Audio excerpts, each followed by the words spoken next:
Welcome to the Prison Pod, a podcast for all people experiencing incarceration. The mission of this podcast is to save lives, restore hope, reduce suffering, and recidivism. Many show ideas come directly from the listeners, so please write the host.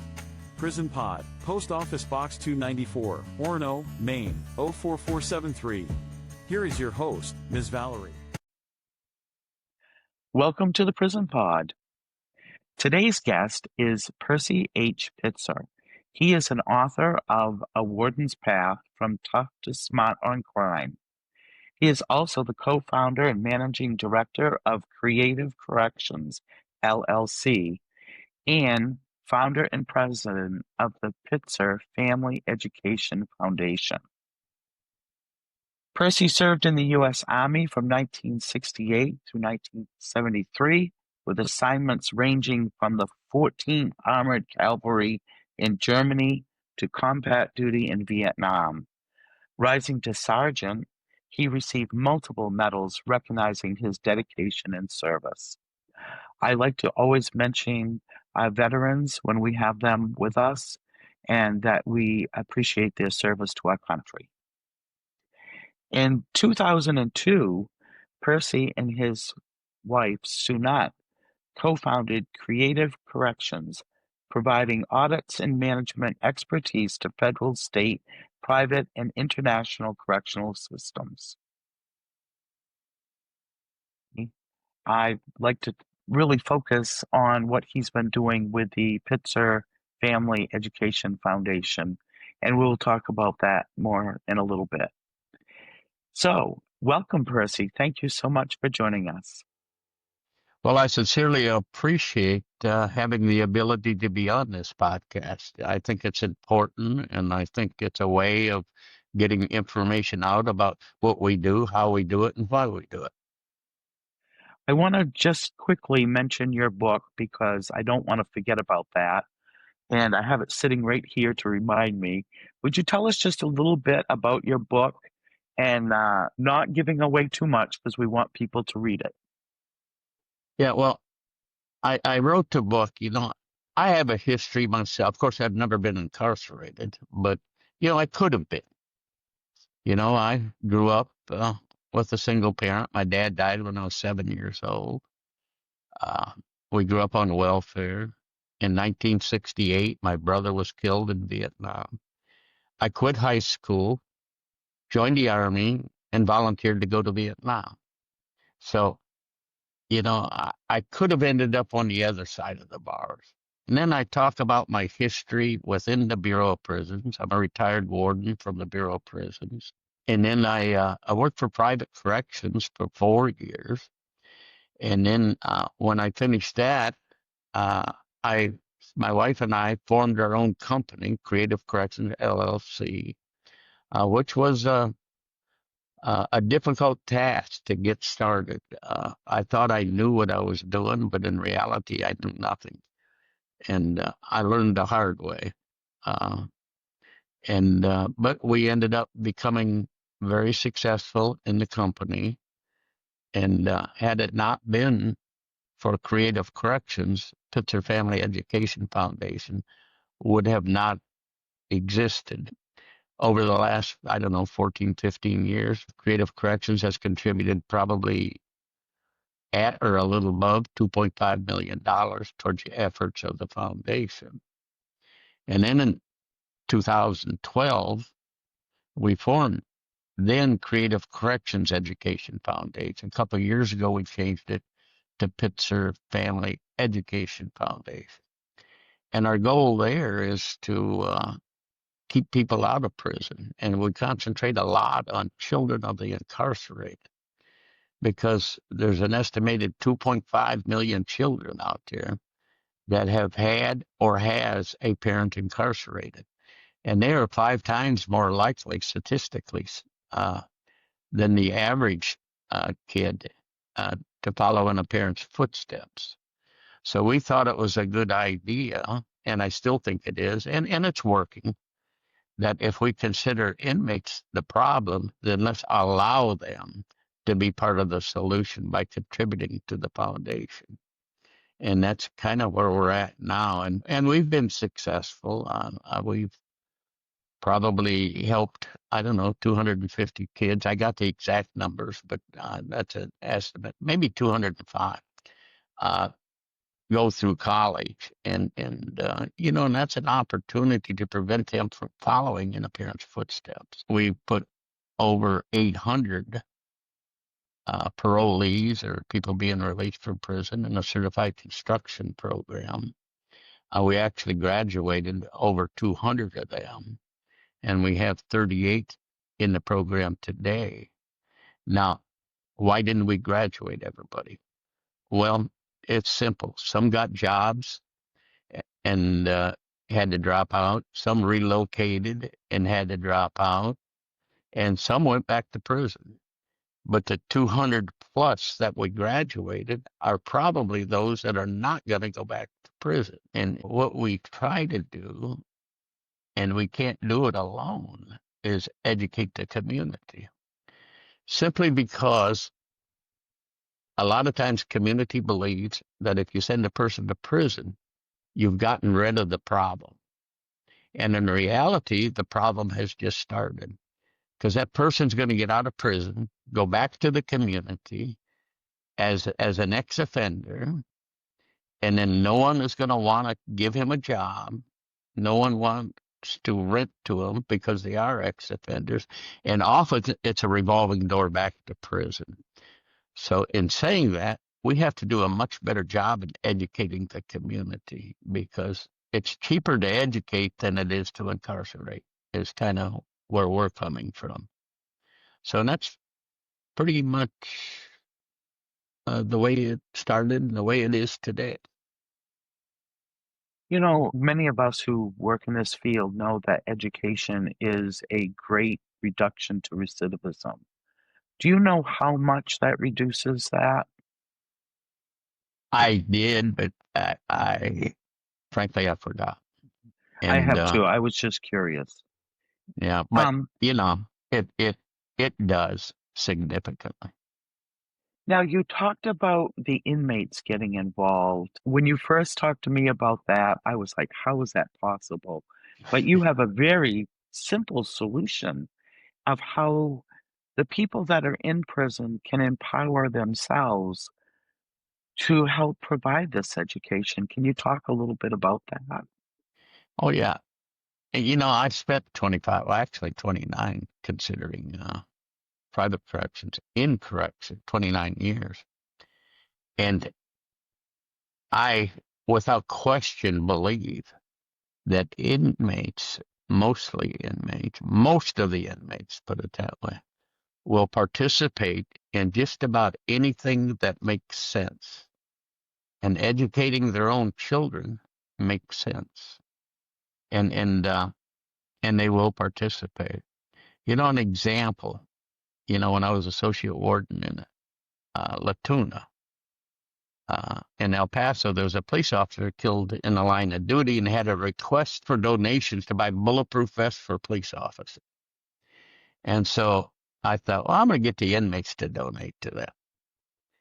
And everybody thought I was crazy, and even I thought I was a little bit crazy. So I approached the inmates, and initially they said, Pitzer, those MFers put us in here. Now you want us to buy a bulletproof vest? And I said, not really. I said, if you'd prefer the gangs to come and protect your family, that's your choice. And if you expect the police to come, then that's your choice. And one popped up and said, well, when you put it that way, we'll participate. And those inmates donated $3,000 to buy bulletproof vests for the police officers. And the point to all that is, if you make sense, inmates will participate. No question.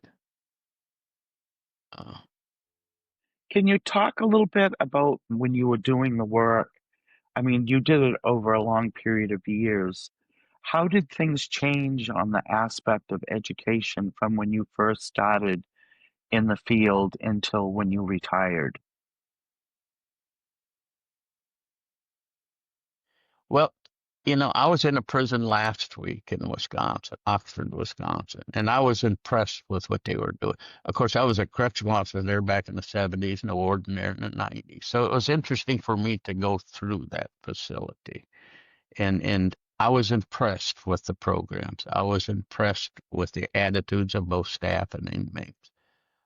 That's not necessarily true across the system because we're overcrowded and understaffed, and frankly, we're locking up too many people for too long of a period of time, and it's creating the overcrowding. And now I'm not saying people shouldn't be held accountable for the crimes they committed, but we have to start using a little more common sense. 20-year sentence would 10 be just as sufficient. And kind of the book indicates that maybe we need to get smart on crime versus tough on crime.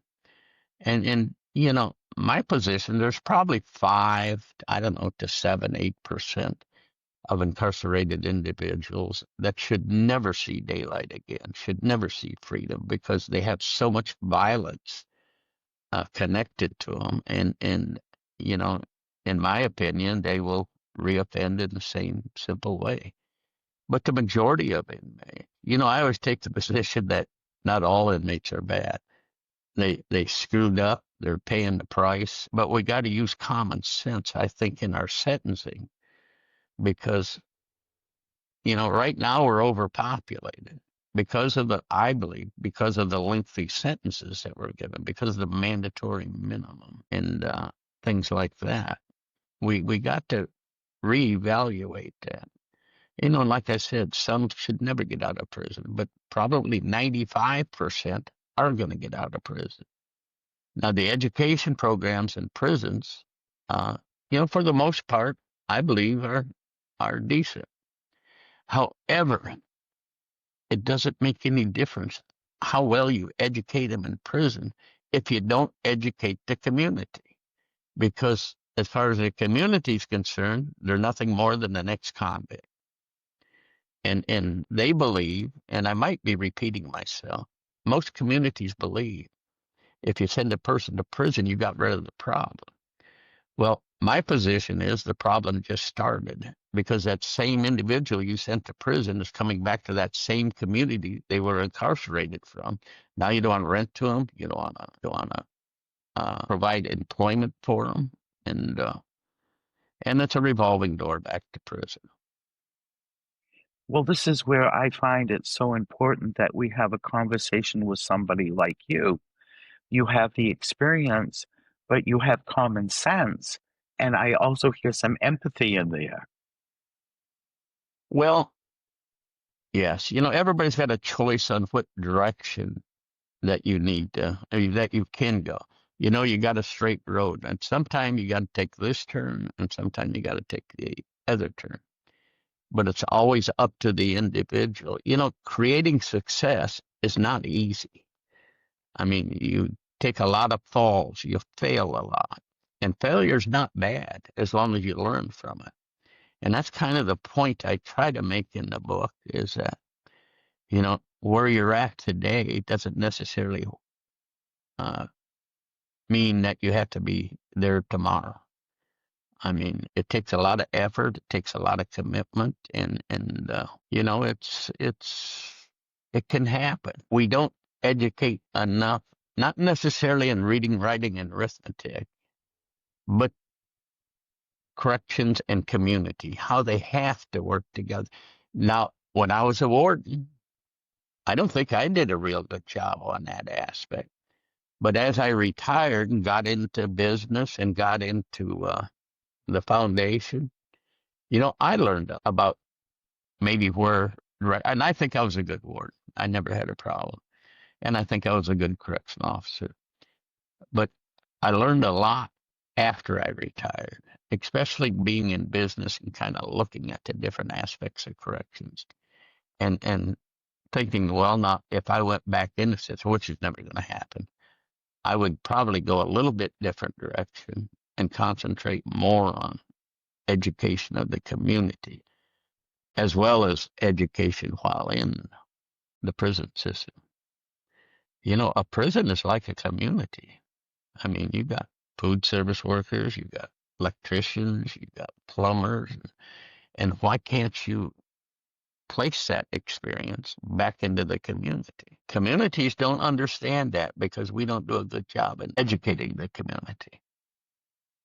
I think there's such a level of fear that's created, some through our news, like during arrest and whatever, and, that thought about the old way of thinking that there is no hope for anybody that's done things like this. And as you know, and as I know, there is hope for them, and there is another way of doing things. And if the opportunities are there, and it's not just like you said, formal education, life skills, how to get along together, how to have a conversation when there's conflict without it coming to a fight. There's a lot of different levels there. And as far as community, how do we go about that? I've tried for 25 years to educate community. Well, I think it has to be, nonprofits has got a role in that, but I think prisons is going to have to take a bigger role in that. Now, if I was back in the saddle again, what I would do is I'd invite city council out. I'd open up the prison for tours to the community and show what the inmates are doing while incarcerated. I would let the inmates talk to them. Now, we have been successful in the foundation here in Beaumont. We've identified somewhere between 15 and 20 employers who will hire ex-offenders. I mean, we go out and talk to them, these businesses, and say we got A, B, C, and D. And an example, last week, or maybe the week before last, I had an individual come into the office, just got out of prison, serving 31 years. And now what's this guy going to do? Within 2 days, because of our work in identifying employers who will hire them, we got him a decent job. And I believe the guy had the right attitude. I mean, he's going to be successful, and he's not going to return back to prison. But we got to get out in the community. We got to identify these employers. We got to educate the employers. With our Associated Builders and Contractors partnership, we put about 800 ex-offenders in that program and probably graduated, I don't know, 210, something like that. And out of the 800, and we still got, I think, 38 people enrolled today. And so it's a continuous effort. But why didn't we graduate more? Well, some got a job and had to drop out. Some relocated and had to drop out. And some went back to prison. But even those that went back to prison, we give them an opportunity. And they chose not to benefit from that opportunity. And it's kind of like you can take them to water, but you can't make them drink.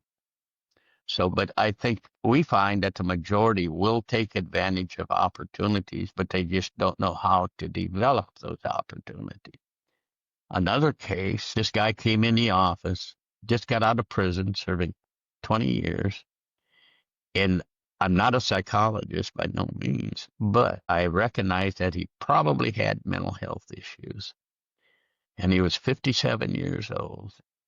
And what do you do with a person like this? So, I mean, we did find him a place to stay, place to live, kept him off the street. And I don't know if we got him a job or not. I don't know. But we certainly give them a list of employers that they can go to that will hire them.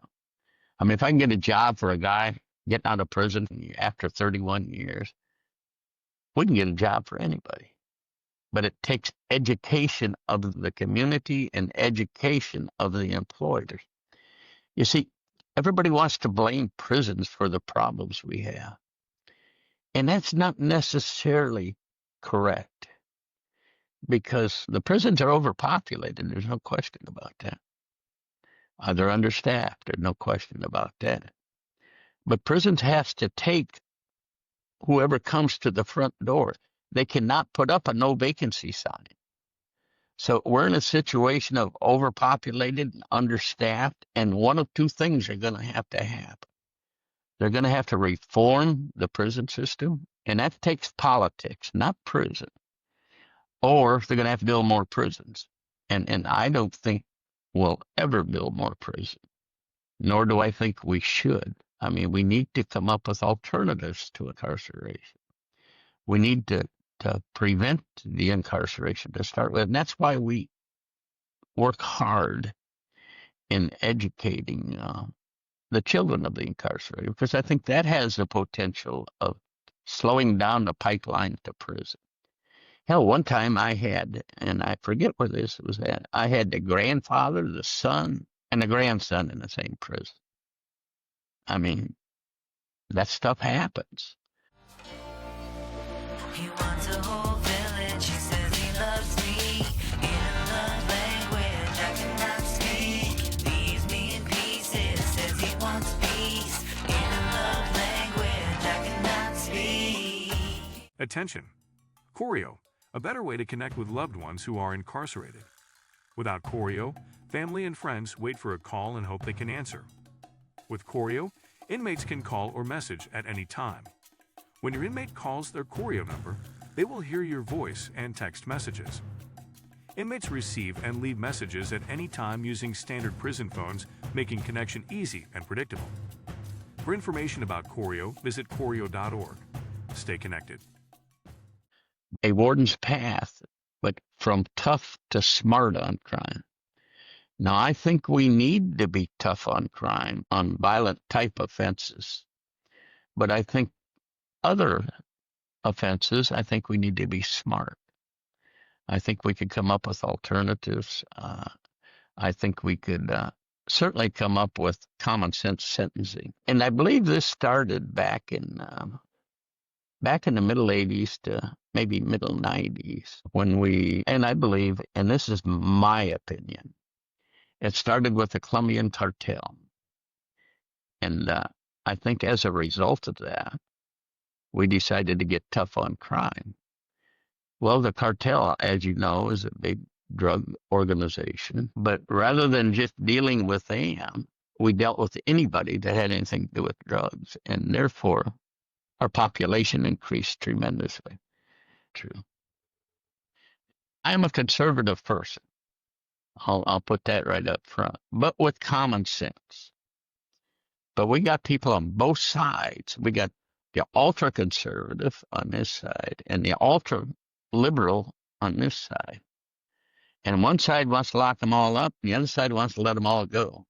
Somehow it has to come in the middle and start using common sense. And I'm only right about 10% of the time, so you're gonna have to.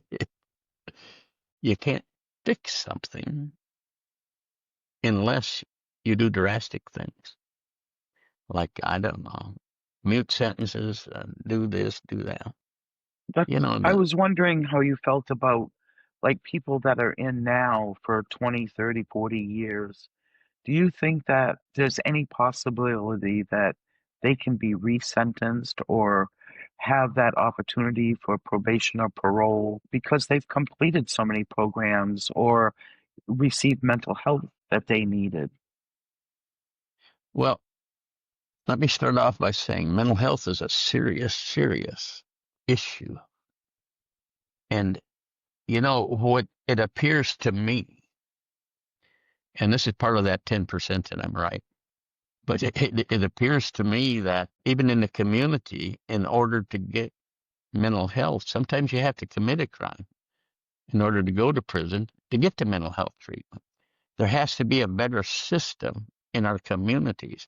And that's why it's important to educate the community. I mean, if you don't do that, I mean, we're repeating the same thing and getting the same results. And it doesn't make any sense. Now, to your question, I think a lot depends on his conduct while he's in prison, the programs he committed, any incident reports. And I think that's a possibility. Reduction of sentence. Anything is possible. But we spend a lot of money keeping somebody in for 40 years. And some of them, like I said, should never get out of prison.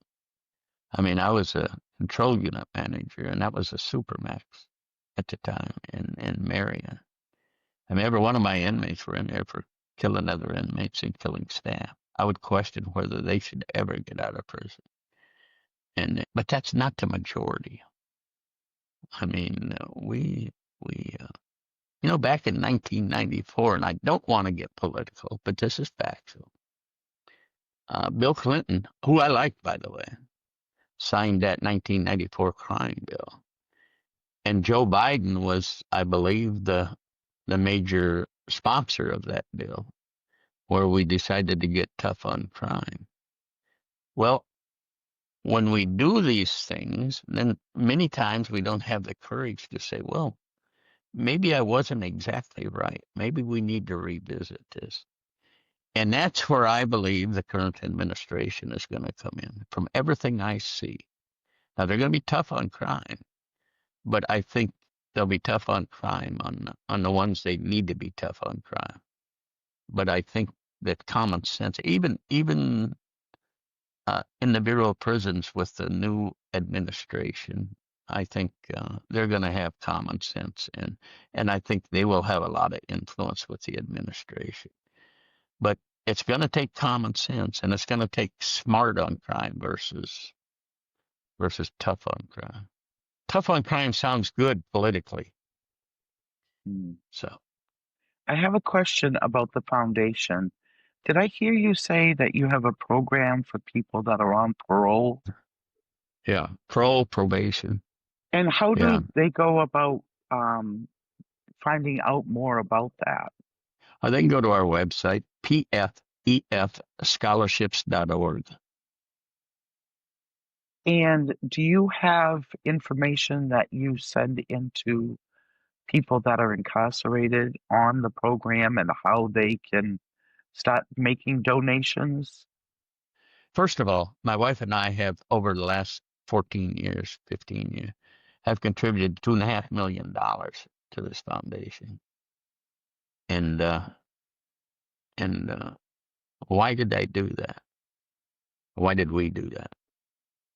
Well, the way I looked at it, inmates supported my family and my living for 29 years while I was working in prison. And they're still doing it with our company, Creative Corrections. So, and we can afford it. And we thought it was important to give back to who supported us for all those years. And actually, inmates have contributed over $250,000 to the foundation. I was just telling somebody yesterday, I don't know, there's about 1.2, maybe 1.3 million people incarcerated in state and federal prisons, and another 600 plus incarcerated in county jails. So that's about 1.9. But let's just take the state and federal prisons.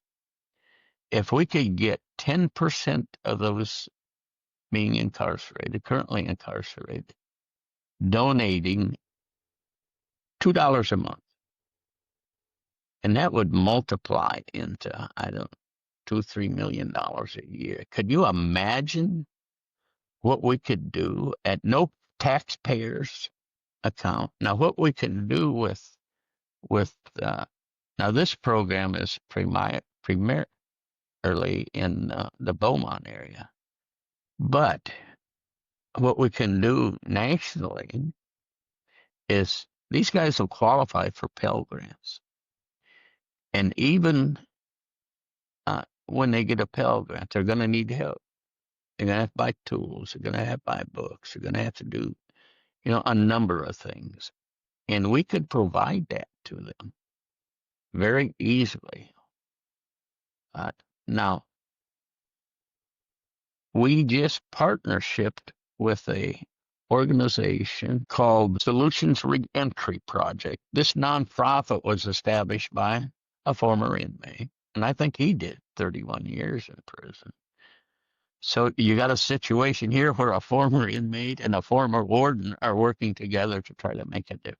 And they just took my book that I authored and making a program out of that in one of the prisons. I think it's one of the private prisons in Ohio. And I mean, that's huge. And, you know, and I am willing to go to any prison anywhere in the United States to speak. But think of this. This former inmate established his foundation. And actually they donate, I don't know, $1,000, $1,500 a year to my foundation. And now they're taking the book and making a program out of it in the facility that I think he was incarcerated in at one time. I'm not sure about that. But it takes everybody working together to make a difference. You know, one of the problems, and I'm probably talking too much, but one of the problems when an inmate, let's say he gets 5 years and he does his 5 years and gets out,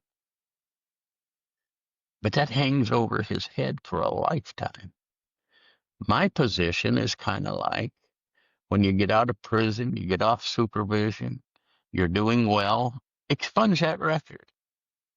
And I don't see why not. Otherwise, he's, for the lack of a better term, he's a convict for the rest of his life or her life. And we got to adjust that. We got to make a difference in that because I think it's causing a revolving door back to prison. Thank you so much for bringing that up because I address this all the time about ban the box. You know, that box, are you a felon? You check that box, you don't even get in to get a chance to have an interview with somebody or to speak to them or to have a personal one-to-one. You know, it's just, oh, felon, put it in the trash. You know, and that's not a good situation. Well, I don't even think there should be a box.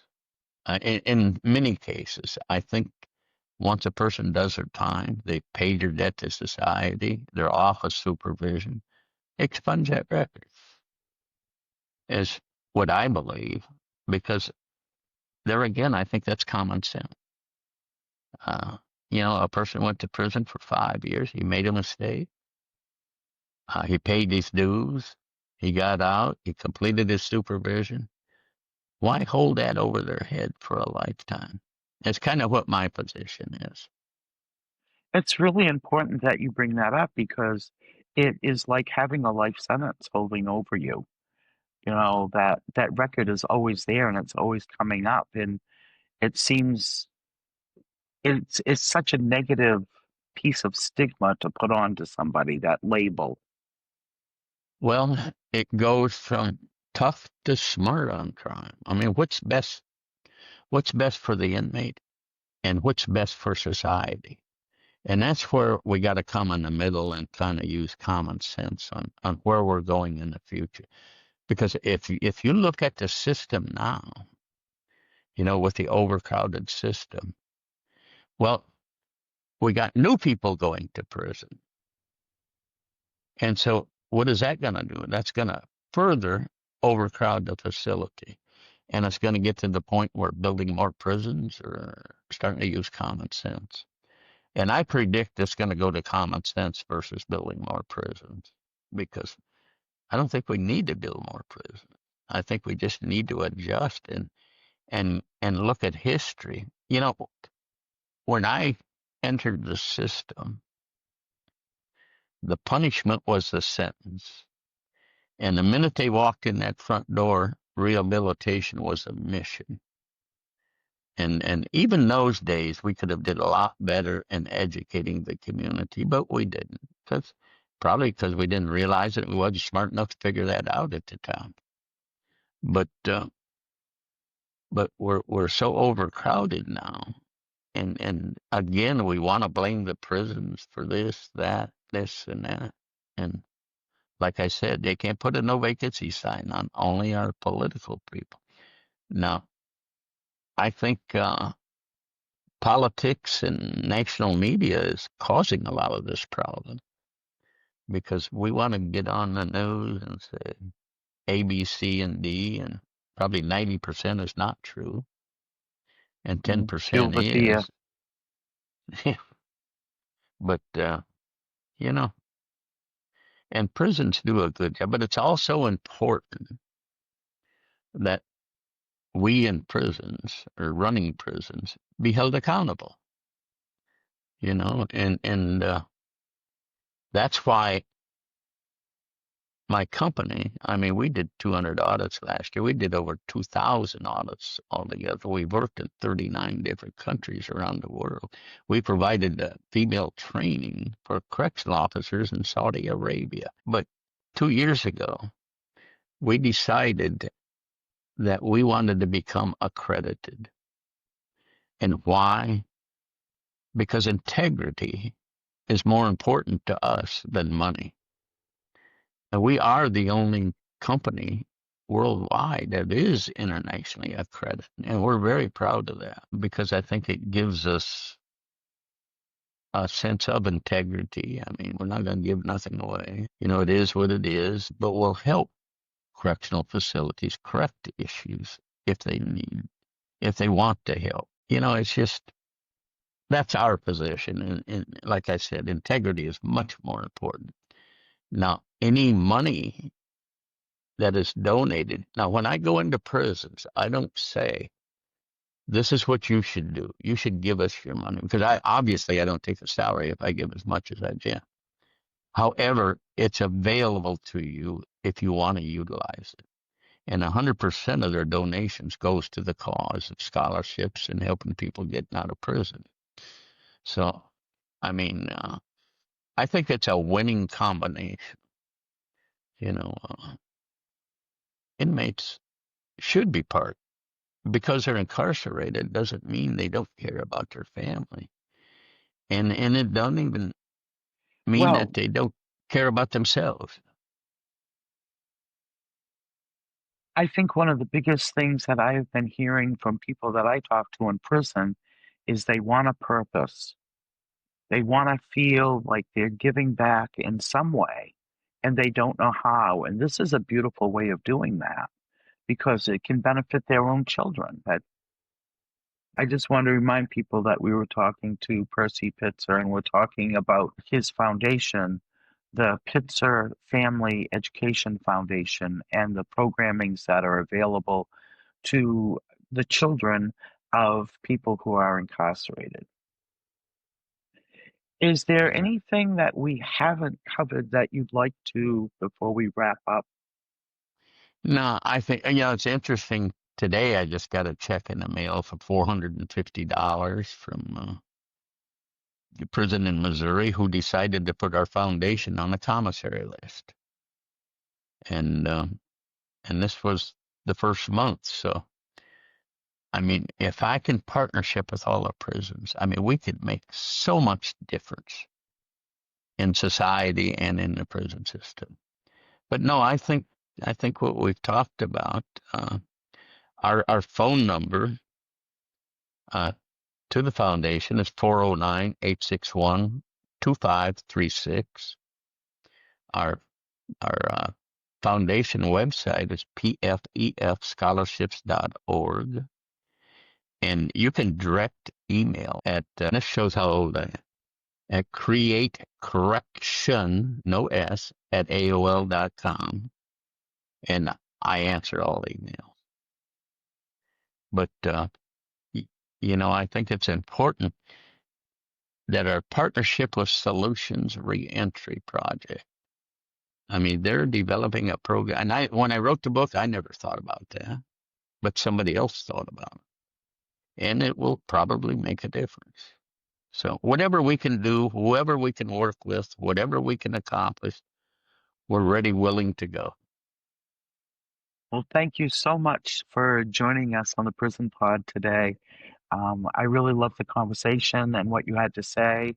And I think that doing programs like this does help educate the community, especially coming from a warden that has so much experience from inside. Well, I Thank you, appreciate Percy. that. And I'm grateful to have the ability to be on your program today. Thank you so much.